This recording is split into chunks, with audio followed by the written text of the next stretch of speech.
of the subway into the Polo Grounds for fans by the thousands for the sudden death game in the playoff between the faltering Dodgers and the sprint-running Giants.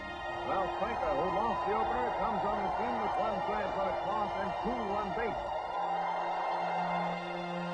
Back and throws. There's a long side. A shot me, I believe. The Giants win the pennant. The Giants win the pennant. The Giants win the pennant. The Giants win the pennant. We're here with Joshua Prager, senior special writer for the Wall Street Journal and author of The Echoing Green, the untold story of Bobby Thomson, Ralph Branca, and The Shot Heard Round the World, a book that Publishers Weekly hails as a brilliant narrative.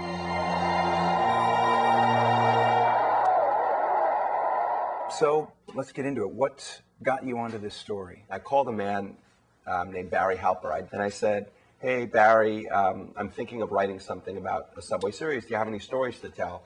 And he went off on this long soliloquy. And finally, he mentioned the rumor that the Giants had been stealing signs in 1951. And I said to myself, why don't I look into that just a little bit?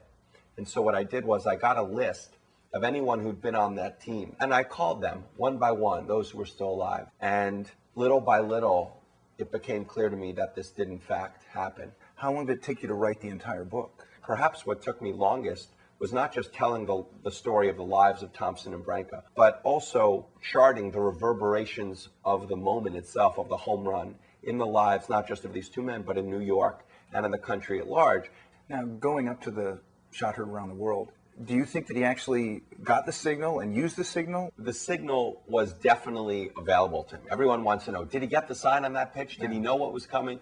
In the article that I wrote for the Wall Street Journal, he said, I don't like to think of something taking away from it. I'd have to say more no than yes. And then finally, when pressed, he ultimately said, no, I didn't have the sign. The only way that it's plausible that he didn't take the sign at this moment is that he was distracted.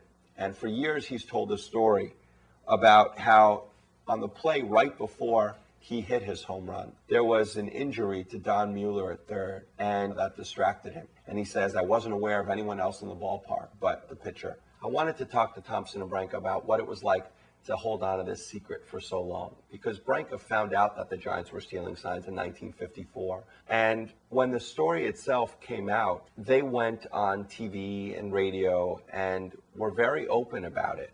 Thomson said, I feel like I got out of jail. And Branca called me to say, you loosened my lips. He was very glad that this had come out. For years, he had kept this inside. And those few times when he couldn't take it anymore, when someone was riding him and he said they were stealing signs, it just backfired. People felt like he was crying over spilled milk, and he became a very bitter person.